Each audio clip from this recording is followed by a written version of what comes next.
Welcome back to Southwest Yard and Garden. I'm John White. Last week we talked about taking a plant, selecting it in the nursery, looking at some of the things to make sure that it is a quality plant. And then we wanted to talk about how to plant a plant. And this week's session is what we're going to talk about, is actually how to put the plant in the ground and learn some of the techniques to properly put a plant in the ground. Here we have a little waterfall area. We have some salvia greyi that is a nice somewhat native plant, low water use plant that'll accent nice around the water, has good color on it. And what we want to do first is loosen the ground up.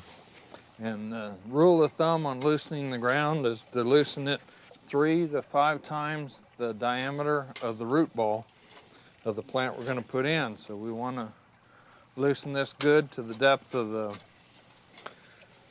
root ball. So we want that good and loose, and what that does is help roots grow into the new soil. And so we're going to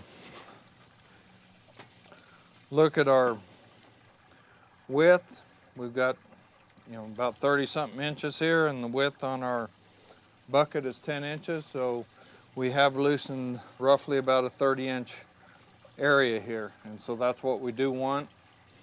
The depth of the actual roots on the plant here, they're somewhere about here, so they're about 9 inches deep. So we only want to dig the hole 9 inches deep or to the depth of the actual root ball. So we do not want to dig it deeper. And the reason for that is that the plant, if the roots are, if the stem of the plant goes below ground, that can actually damage the plant and possibly kill it. So we want to make sure that that is cleared out to about a 9-inch depth. Take a ruler,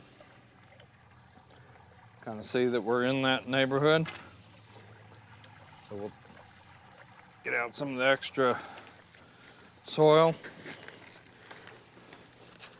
We're going to take the pot off the plant here.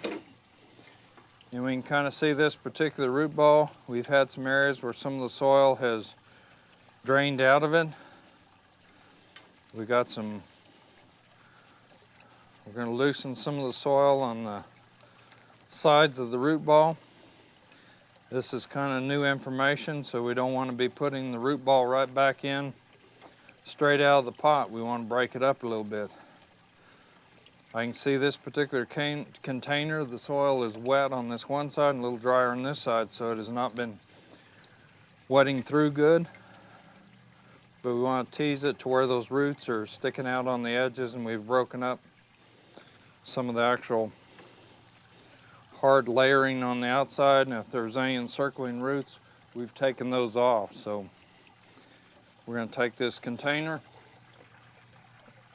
set it into the hole, and then you notice I'm not using any organic matter as a backfill. And the reason on that is that these roots are in the native soil to begin with, and that's what they need to grow in. So we've got them into that soil right away. So there we're planted right at ground level, and that's where we want to be. Now if we have some extra soil, we can make a little dike around it to hold the moisture, so when we water it we can soak it in good.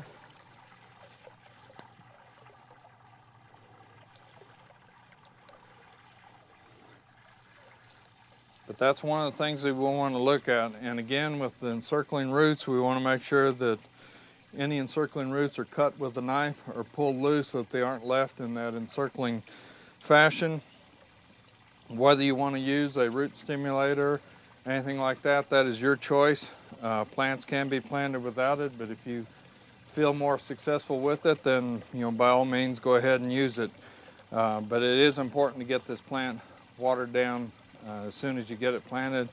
Don't leave it in the ground for a long time, because the drier soil a lot of times will take moisture away from the root ball. So we do want to get that watered in. But any plant, whether it happens to be a bedding plant, a container plant, a balled and burlap plant, or even a box tree, needs to be done the same way. Dig the hole 3 to 5 times the width of the diameter, loosen the soil good, plant the plant only to the depth of the root ball, set it in, make sure that it stays even with ground level, fill back in without any added moisture, and then water right away, and you'll have a much more successful planting of your new plants and hopefully a much higher survivability rate. So those are some of the new techniques. Hopefully you can kind of keep that in mind as you're planting your new plants. So good luck with your planting.